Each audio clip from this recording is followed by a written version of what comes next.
Good morning, everybody. We're going to pick up had a week off with Ralph here. We're going to a little bit of a quick recap of where we were a couple weeks ago with wisdom. I think as we looked at wisdom, looked at it as both something to get, something like a commodity that you can go and seek out and find and hold on to. But I think it's also good, we've got to look at it as a characteristic, something you are, something that changes you, something that molds your character. We look at a lot of different passages. Really, we spent a ton of time in chapter 1 through 9 looking at the various passages there. And one thing that struck me as we were going through class and rethinking through it a little bit is wisdom, and the seeking after wisdom is all about effort. It's about choices. It's a purposeful mindset. Following the way of wisdom is not something that happens accidentally. Solomon explained this to his son and I think used lots of words of action and doing. But he also used words of humility and willingness to be molded, and aspect of curating your own self in this way of wisdom. So I think as we think about that and the values and benefits that we looked at a couple weeks ago, there's a warning, right? Intermixed in with all of those verses, there's a warning for not choosing the right pathway. But I can also feel like inside those verses, there's also a warning for just not choosing. Just letting things happen. Leaving things to chance, going with the flow. Don't ruffle anybody's feathers. Does that sound kind of like today, right? Just let everybody be. Let me do my thing and let you do your thing and we'll all be fine. And I think there's an element there of staying out of other people's way. But I think there's also this aspect of by not purposefully seeking after wisdom, I think what we're going to find out is where we end up is the topic for this morning. This way of folly, this way of foolishness. The fool in many cases is not somebody that overtly makes the wrong decisions, but oftentimes is the one that just doesn't make a decision to follow after wisdom. Just it'll be all right. So one of the definitions here, I think I got it already pulled up, that I want to spend a little bit of time here. The word foolishness as we see it, especially here in the book of Proverbs, is with respect to moral, not intellectual deficiencies. The fool is one that's not lacking mental powers, but one who misuses them. Not one who does not reason, but reasons wrongly. In the scripture, the fool is primarily a person who casts off the fear of God and thinks and acts as if he could safely disregard the eternal principles of God's righteousness. So we see there in Proverbs chapter 1, we spent a little bit of time on this as we opened up this book. The fear of the Lord is the beginning of knowledge, but fools despise wisdom and instruction. Many passages, especially here in Proverbs, use this as one who is rash, senseless, unreasonable. I think that's this picture that we have in the way of what foolishness is. Solomon writing a warning, if you would turn over to, chapter 5, Proverbs chapter 5. Proverbs chapter 5, he bookends this verse. And the beginning is chapter 5 is really this warning, right? This warning against adultery and the seductive nature and kind of the pressures that his son would feel in that regard. Chapter 5 kind of uses this comparison of acting in wisdom versus acting in foolishness. Verse number 1 says, "My son, be attentive to my wisdom. Incline your ear to my understanding, that you may keep discretion and your lips may guard knowledge." Right? You listen, he says, be attentive. Listen. Keep discretion. Guard. Or what we see is the opposite will happen. If we look at the end of the chapter, verse 22 says, "The iniquities of the wicked ensnare him. He is held fast in the cords of his sin. He dies for lack of discipline, and because of his great folly, he's led astray." So we see this ensnarement, right? He's trapped by his own sin. He dies because he does not have any discipline. He's led astray by his folly. So I think as we look at these two balancing things, right? You go from being attentive and listening and guarding to just undisciplined. And the challenge there is you get stuck, you get trapped, and led astray. So as you think about somebody that is foolish or following after folly, how would you describe them in your own words?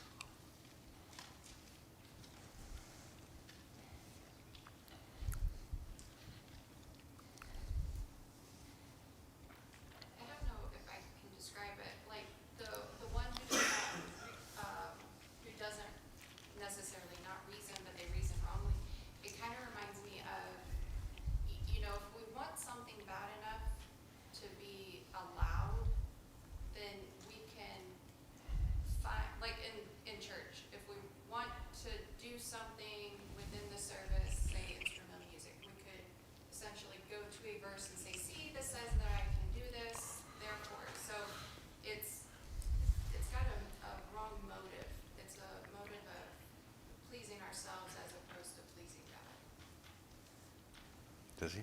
Someone that doesn't want to know better. It's, there's a better way to do things, but they're content with the way they are and don't. What do you think drives that kind of that contentment and willingness to stay there? It could be a lot of things. I think it could be fear. It could be, I don't want to be proven wrong, so I'm going to be happy to think that. It could be selfishness. Probably arrogance too. Yeah. I'm right and I know and nobody can tell me different. Yeah, I think as we started off, Tracy pulled out that humility aspect of somebody seeking after wisdom is willing to kind of say, maybe I didn't know right. I think that's something. It's something Jessica and I have talked about too. Is growing up in the church, right? You kind of have a great foundation and a great understanding of a lot of things, but some of those things, it's like, have I tested and proven and kind of, do I know that, or is this kind of like that's what I've heard, so that's what I do? I think as we kind of click between this wisdom and foolishness, I think is really kind of testing and understanding and making sure that I understand the why behind the what. I think is certainly something that we look at in our own lives. The woman in chapter 5 has all these things that a young man may be drawn to, and he's warning him about what could possibly happen or what will happen if you fall into the snare of this person. But in verse 6, I think is the key that you should notice. Instead of noticing the lips dripping with honey, but notice the fact that she does not ponder the path of life. Look deeper at what's going on and look more for where this situation is going or where this person is going. Not just what you see right in front of you, but look deeper. And that sometimes is hard to do because a lot of times we see something that looks nice and that's as far as we think about it. Lisa? I was thinking the last time that I had an episode that lasted too long, or I would call it foolishness, it can happen in a real weird way, like something can be going wrong, and you can't really put a finger on where it came from or how it came. And I remember myself wanting to broaden it to like this many or something mentally. And it completely took my focus away. I mean, it starts out where you think you're not doing really anything wrong. You know, it's your fault, Kevin, you know, or whatever.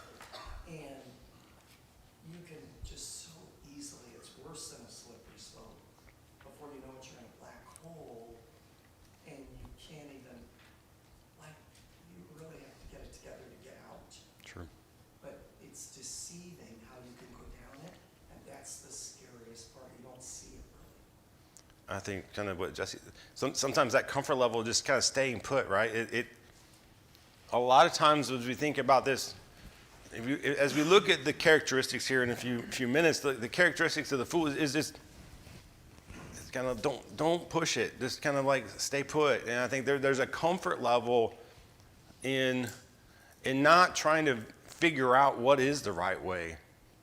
Because then it's like, oh, wait a second, I got to look at myself in the mirror of what I just said, and it's like, whoa, that can be very uncomfortable for us.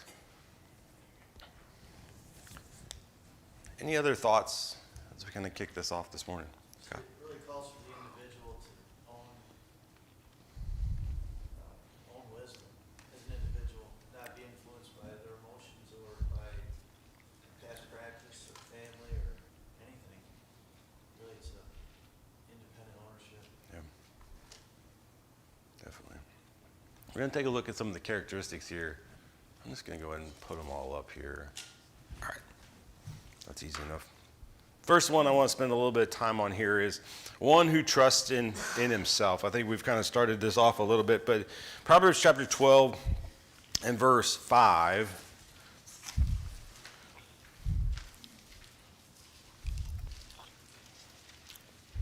The thoughts of the righteous are just, but the counsels of the wicked are deceitful. And then in 28 and verse 26, whoever trusts in his own mind is a fool, but he who walks in wisdom will be delivered. Why is trusting in yourself kind of lend itself to this way of foolishness? You're setting yourself up as God, as the authority, and we can't handle that. So we have to have something more simple with ourselves, maybe something more steadfast, unchanging, or we'll be so destructive. Yeah, I think we see that, right? The contrast that we see in trusting in oneself versus what we see in chapter 3, right? Chapter 3. Can someone read chapter 3, verses 5 through 7?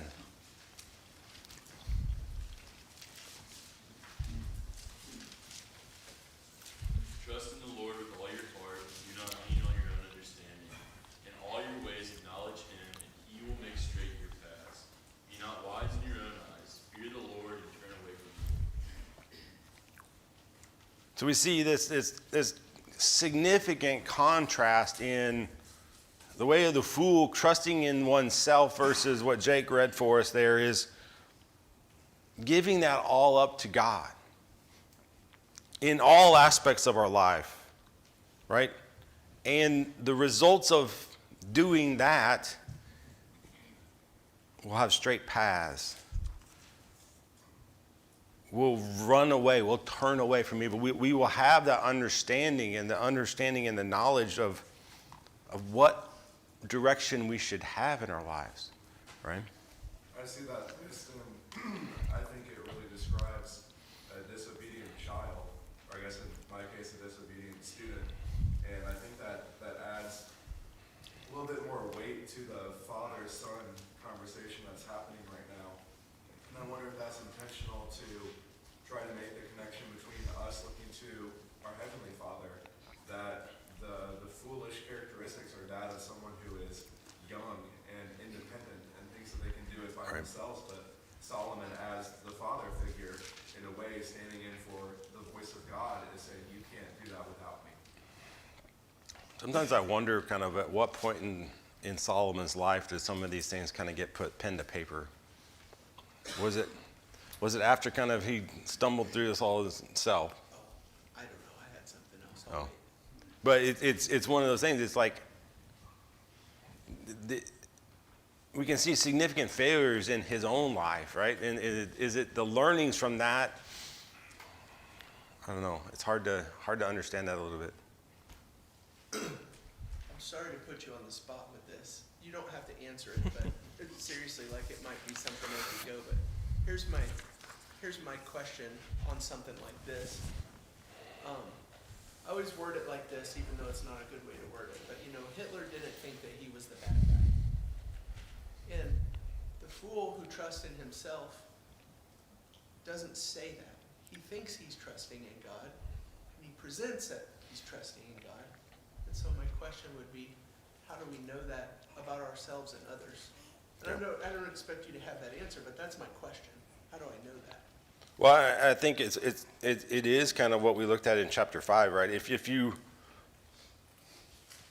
are attentive and listen and keep discretion and guard your knowledge and are very focused in that, I think you see the results of not doing that is you are ensnared by the wicked, you're trapped by the sin, and you're led astray by your own self. So I think it's really, I get where you're going to. It's like, how do you, if you're not willing to know that, how do you break free from that? Well, we've read passages that talk about having wise counsel around you. So if you're really the guy that thinks you're doing it the way God wants you to, but you're not, your wise counsel hopefully steps in and straightens you out. Yeah, I think the very next one there is it does not listen to instruction. So a few of the verses there I have listed on my sheet here is, let's look at 15 and verse 5 is one that I think is good.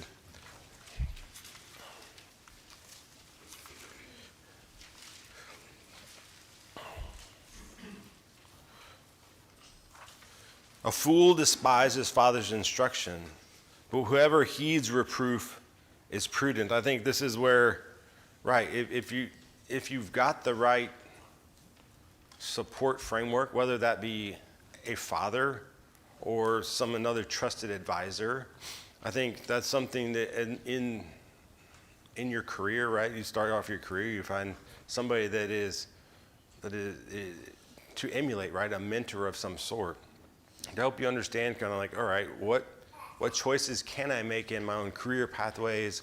What choices can I make in kind of networking with others? Should I take this job? Should I not do this thing? We need to look at the same thing, right? I think I had a college class my freshman year. It was all about kind of understanding how to do that in the business world. How much do we think about that then in our spiritual lives? I mean, I think the things that Jake and Nick are doing with their podcast really are providing kind of those insights, right? They're asking those same similar questions of who should I look up to spiritually? And I think the counterpoint to that too is those who are spiritual need to be looking at where they can help and provide that influence. So I think there's a both a seek aspect to it that we should do in each of our own lives, but there's also a give aspect that we should be thinking of too. I think a couple of the passage here, 18 to verse 13.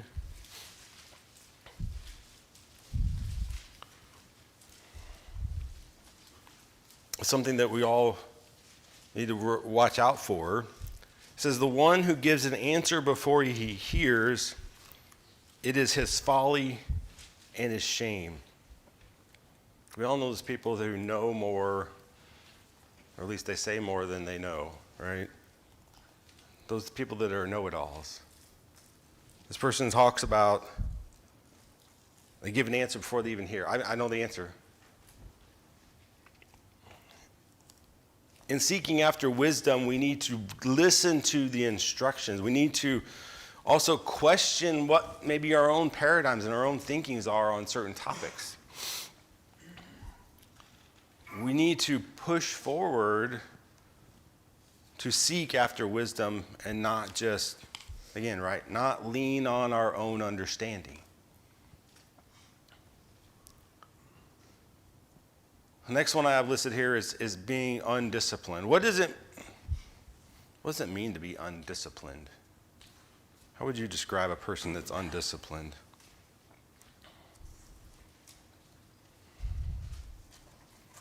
Ed? Lack of self-control. Yeah. I think, and I think the why behind that is kind of all wrapped up in some of these things we've already been talking about. Proverbs 16 and verse, that's not right. 16:22, good sense is a fountain of life to him who has it, but instruction of fools is folly. 17 and verse 10, a rebuke goes deeper into a man of understanding than 100 blows into a fool. I think we didn't spend a ton of time here, but in chapter 2, there was this kind of this warning. Let's go ahead and just read chapter 2.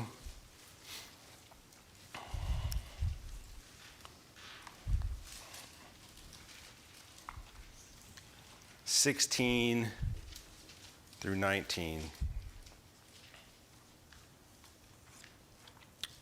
So you will be delivered from the forbidden woman, from the adulteress with her smooth words, who forsakes the companion of her youth and forgets the covenant of her God.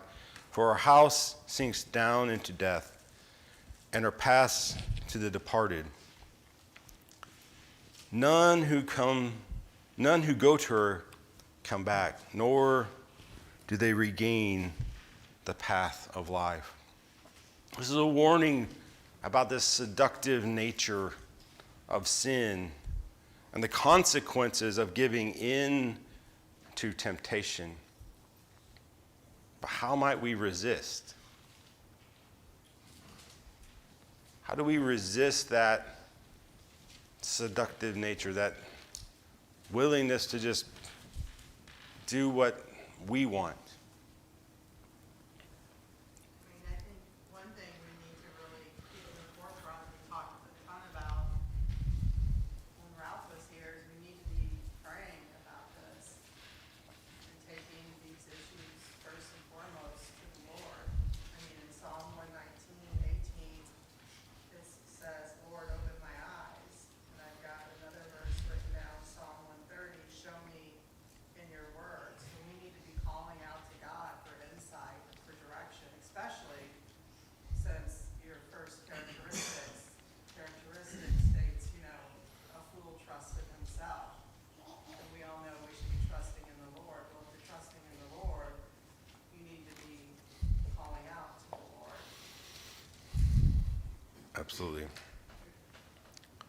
I think this notion of disciplining ourselves and living a disciplined life is really how we can know that we're kind of putting ourselves in the right direction, or putting ourselves, measuring ourselves versus a standard, versus just being comfortable to live in our own ways. A couple of the other verses here that we're going to look at, chapter 14 and verse 29.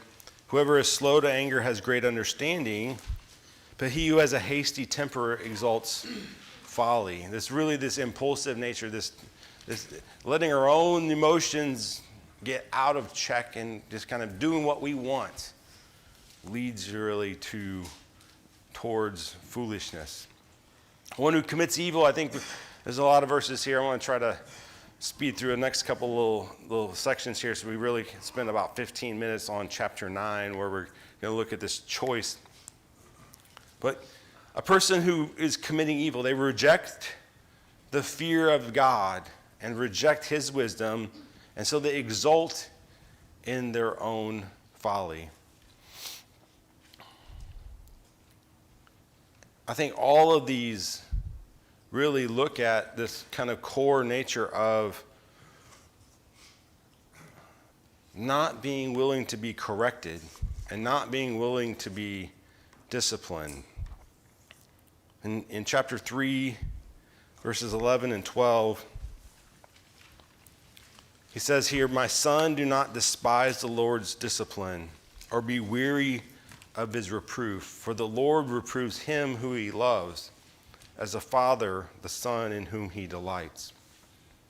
So what is our typical response to correction or discipline? I know my first one. But you don't understand. We want to deflect. But how should we handle correction? With a soft heart. We got to look at the intent of the person correcting us too. One thing that goes along with that, though, is like you look at people sometimes that God sends to correct, and they don't always have the best intentions, like Job. And so sometimes you have to just go with what's being said and see if there is something to apply. Yeah. That testing, right? And the willingness to take a step back instead of, that can't be me. Yeah, I was just going to say, I think there's one thing to accept it, and there's also another thing to pursue it, to seek feedback and correction to do better, right? I think if any professional athlete pays for a coach to get them to be better, kind of relates to Yeah. our mindset. Yeah. You can pay for all the money in the world, give you all the right tips and techniques, but if you don't even try, you don't try to change, it's not going to do any, you're not going to get any better. Scott? It just makes me think of the relationship between the words discipleship and discipline. We accept the discipline to be a disciple. Yep. It's the training or renewing of our minds.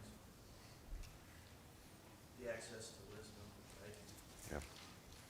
I think of, right, when Nathan the prophet comes to David and starts to explain this man, and he takes this lamb and does all this stuff, and how just infuriated David was, and like, we're going to take care of this guy, we're going to correct him now. And he's like, oh, by the way, you're the man. And we see the softness of David's heart, right? Then he switches from that rage and is like, we're going to take care of this guy. And like, oh. I think we have to have that same level of humility and softness and willingness to see that and take that discipline and change.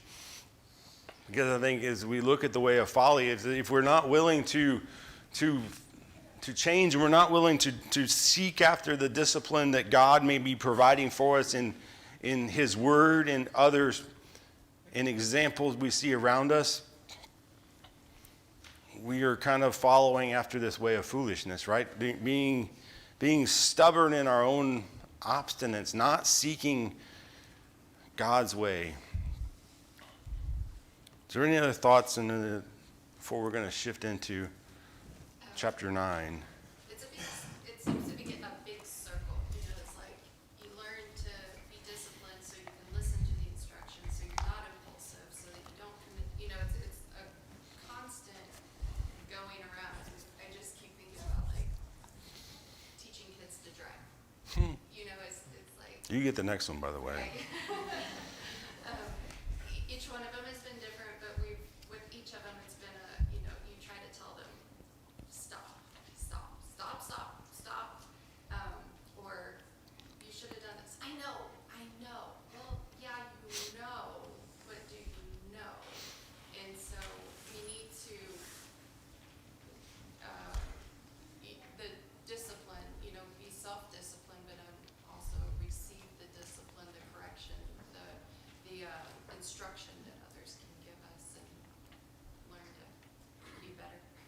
I think that's a good example too. I think it's also, in many cases, like when you're learning to drive, you think you know more than you do, right? You are overextending your capabilities, and how many times is that easy in our own lives, right? We want to do more and stretch and grow, and are we overextending ourselves into the spot where I'm not truly going to be successful in something, and the risks of that are too great? I can remember too, I don't know how many times I looked up on the internet, can you install a brake pedal on the passenger side? But yeah, you can. It's just really expensive. Are we willing to have somebody kind of pump the brakes on our own behalf to really kind of put us back into a pathway? Or how many times do we think we know how to drive in that way? That means I'm going to drive faster than I maybe should. Or you're going to go down and drive home from school after it snows and end up finding yourself in a ditch against a telephone pole and crash your car and you don't have one. I think all of those things are challenges in our own lives. Katie? I was thinking about the example of just speeds about driving, and to add to the point, like when I first started driving, or before I first started driving, I remember being like, how hard can that be? Come on, you're like moving left and right, brake, gas, go, stop. And then, you get behind the wheel and you're like, oh, mistake. But I think about that in my own life, and I'm like, okay, I see room to grow and areas I need to improve on. Oh, patience. Oh, no problem. Like, I can totally do that tomorrow. And I try, and I'm like, how hard can that be? And then you get put in a situation, and it's not until you're actually willing to spend the time and go through the work and the hard work and listen to that instruction. I feel like things can look easier and like, oh, no problem. Like, I will be loving tomorrow. And it's not until I think you're actually willing to accept wisdom, or, I don't know, put your nose to the grindstone and like actually focus on that. I think it can be always harder to do than it seems. And that's where I think the folly comes in, is like, I can't just say I'm going to be patient tomorrow. Like, yeah, cool. But until I actually put in the work, like that fruit is not going to grow in me. Jessica's mom will say, don't pray for patience, because you'll find opportunities where you will have to be patient, and God will put those opportunities in your life. But I think you're right. I think it's so many things in our own lives, right? I think parenting is another great example. Like, you think you know what you're doing until you're a parent, and then you're like, oh boy. And it's like, all right, I think I know how to handle teenagers, and then you have a couple, and you're like, oh boy. All those things, seeking and growing. And I think all of the changes in our seasons in our own lives, right? There are always opportunities. You're never kind of quite all the way there. And I think seeking after God's wisdom, seeking after people in our lives to help us on those journeys is exactly what I think God's plan for us. I think why are we all here together as a church family, right? Is like, there's a plan behind coming together as a group to support and nurture and care for one another. We have 10 minutes left. Can you turn over to chapter 9? Chapter 9 is kind of the culmination of a lot of these kind of wisdom and folly discussions. Can someone go ahead and just read for us the entirety of chapter 9? And kind of as they're reading, pay attention to kind of these invitations, right? This first one is going to be an invitation towards wisdom, and the next one is going to be an invitation towards folly. So if you could, someone read chapter 9, please. Wisdom has built her house. She has hewn her 7 pillars. She has slaughtered her beasts. She has mixed her wine. She has also set her table. She has sent out her young women to call from the highest places in the town. Whoever is simple, let him turn in here. To him who lacks sense, she says, come, eat my bread and drink my wine I have mixed. Leave your simple ways and live and walk in the way of insight. Whoever corrects a scoffer gets himself abuse, and he who reproves a wicked man incurs injury. Do not Reprove a scoffer, or he will hate you. Reprove a wise man, and he will love you. Give instruction to a wise man, and he will be still wiser. Teach a righteous man, and he will increase in learning. The fear of the Lord is the beginning of wisdom, and the knowledge of the Holy One is insight. For by me your days will be multiplied, and years will be added to your life. If you are wise for yourself. If you scoff, you alone will bear it. The woman folly is loud. She is seductive and knows nothing. She sits at the door of her house. She takes a seat on the highest places of the town, calling to those who pass by, who are going straight on their way. Whoever is simple, let him turn in here. And to him who lacks sense, she says, stolen water is sweet, and bread eaten in secret is pleasant. But he does not know that the dead are there, that her guests are in the depths of Sheol. Thank you, Mark. We have these two different women, right, personified and kind of called out. One called out as wisdom and one called out as folly. On both of them, who are they calling out to be invited to this place? Whoever is simple. Yeah. Do we remember kind of what the simple means? It's those that kind of have not really made a choice, right? They're kind of wandering aimlessly. They hold out, though, this reward, right? And kind of there's an opportunity. Come on in.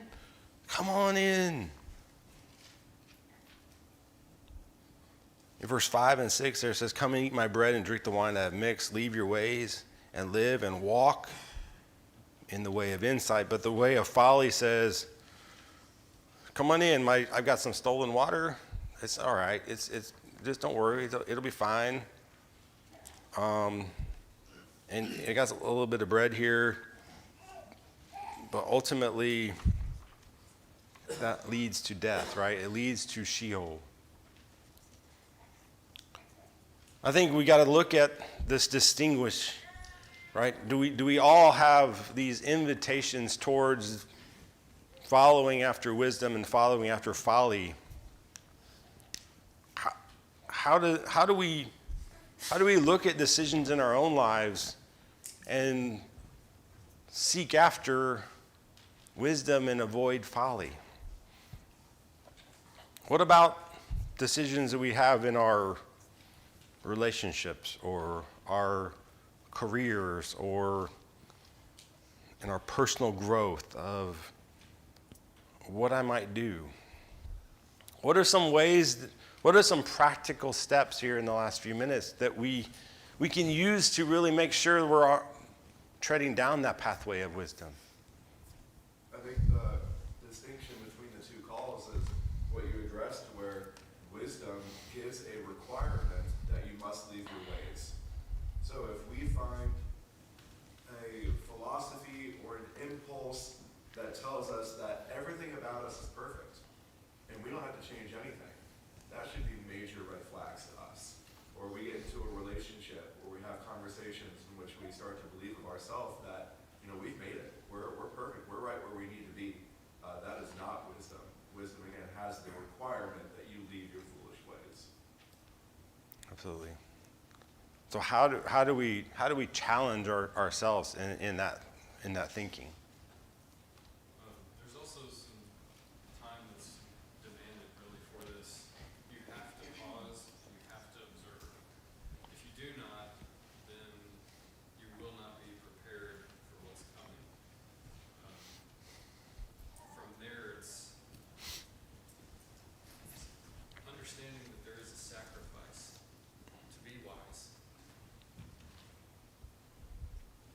I think the way of folly, I think it's verse 13. She's loud, seductive.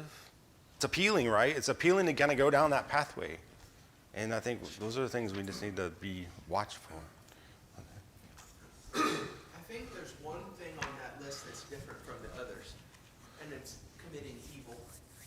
Because you can look at the result and say, that's good and that's evil. And I think about what Jesus said about you'll know them by their fruits. So maybe the answer to your question is, I just think about this, you look at a person like Don Truex. No matter what you think about Don Truex or the work that he's done, he has produced good fruit. Like you look at what he has right now and you can judge every piece of what he did and how he did it.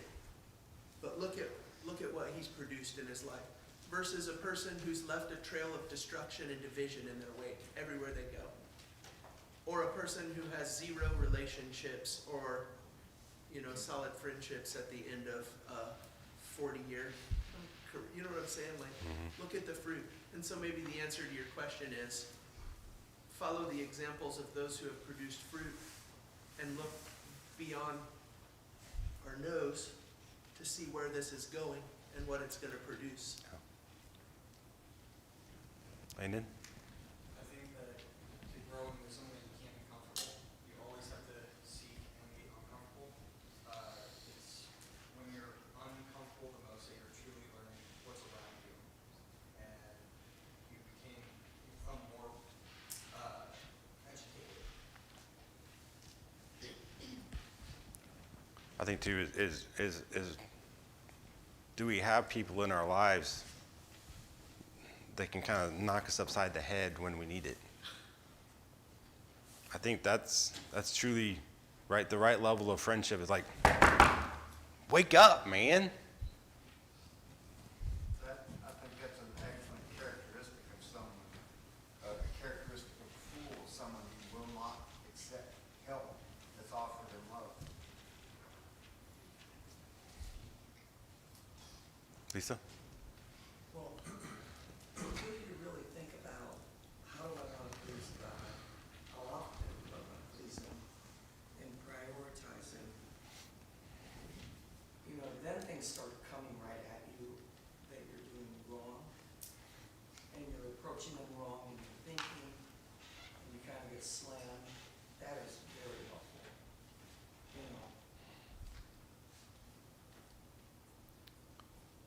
Any other thoughts here? I've got a couple more, but I want to make sure. Scott? Just the image of this person walking down the street, they seem very vulnerable, a young person maybe. Yeah. But one way off is security and a profitable end. The other way, even though it's enticing, it's just destructive. So I think it's showing the potential fruit for their life if they choose wisdom and that they have security and correct development Yeah.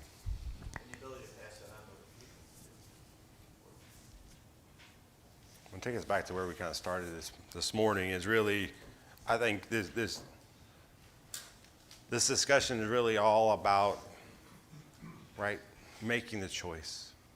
It's actually overtly going forward and not just letting things in our life happen accidentally.